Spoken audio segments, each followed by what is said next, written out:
रहीम, अस्सलाम वालेकुम दोस्तों साथियों, उम्मीद है सब खुश होंदो, खैरियत सां होंदो।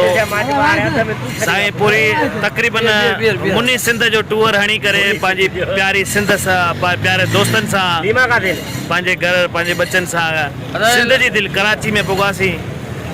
पंहिंजी ज़िंदगी में वरी मसरूफ़ हुयासीं कमकार।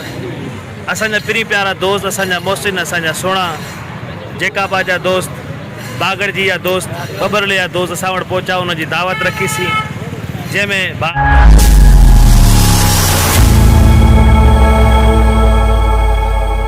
बख्श खोखर जे तरफ़ां ही ट्रीट ऐं सभिनी दोस्तनि जी तरफ़ां ही ट्रीट मिलियल आहे। उस्ताद इमरान अली शेख असांजो बागड़ जी जो महिमान, असांजो दोस्त, असांजो मोहसिन घणी बख्श शेख साहब, उस्ताद अज़ीज़ अली अबड़ो जेकाबाद खां असांजो पिरी प्यारो भाउ मोहसिन माशूक अली अबड़ो साहब, जंहिंजी मुर्क अवां ॾिसी करे सम्झंदा हूंदो त केतिरो माशाल्लाह ख़ुशि ऐं तरो ताज़ा आहे। असांजो काफ़ी अरसे खां विछड़ियल दोस्त यूनस अली अबड़ो, जंहिंजी शाइरी टिकटॉक ते तव्हां ॿुधंदा हूंदव। असांजो उस्ताद प्लम्बर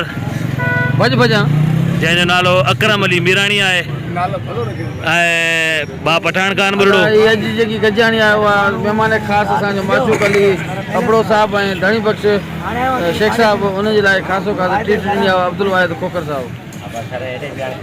साईं इन जे लाॾे ते बि वरद हेरिया साईं असांजो मेज़बान, असांजो होटल वारो दोस्त, असांजो पुराणो साथी आहे असांजो। ॿुधे खीरा मंझंदि जा कटे लिव था करनि अॼु जी जेकी दावत रखी वई आहे ख़ासो ख़ासि लिव वारा असांजो माशूक अली अबड़ो लिव जेको हिते असां हुते ई हुआसीं त उहो हेॾे निकिरी आयो। ॿिनि अढाई ॾींहंनि खां असांखे टाइम घटि पियो मिले। प्रोग्राम ख़ासो ख़ासि असांजो महिमान जेको आहे माशूक अली अबड़ो ऐं फ़हीम अली शेख साहब, जेको काफ़ी सिखायो आहे। फ़हीम नालो अथव। हा, फ़हीम उर्फ़ धनो हा। ख़ासो ख़ासि महिमान असांजो जेको आहे माशूक अली अबड़ो साहब, जंहिंजी ख़िदमत में हीअ ट्रीट रखी वई आहे संगत जे तरफ़ां। ऐं असां निहायती शुक्रगुज़ार बावजा जो असांखे इलाही कसरत ते आया, सॼी संगत कठे थी त असां निहायती शुक्रगुज़ार आहियूं दोस्तनि जा। महिरबानी।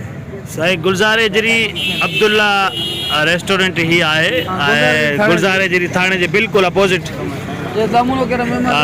तक़रीबन असांजो मेला हिते ई थींदो आहे।